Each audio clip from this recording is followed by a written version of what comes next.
Yeah, hello viewers, I'm there, your friend, Father Michael Ogbunu, a Catholic priest who is so passionate about farming.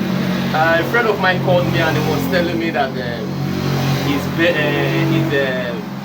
pigs are having a cough, that is CRO, the chronic respiratory disease. And he was telling me the medication he's going to use.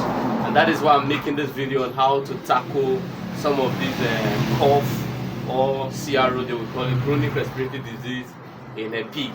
The simple method in which I use this, the same medications that I use for treating poultry pests, majority of them are also used for pig production. For example, we have the Tylocure Plus.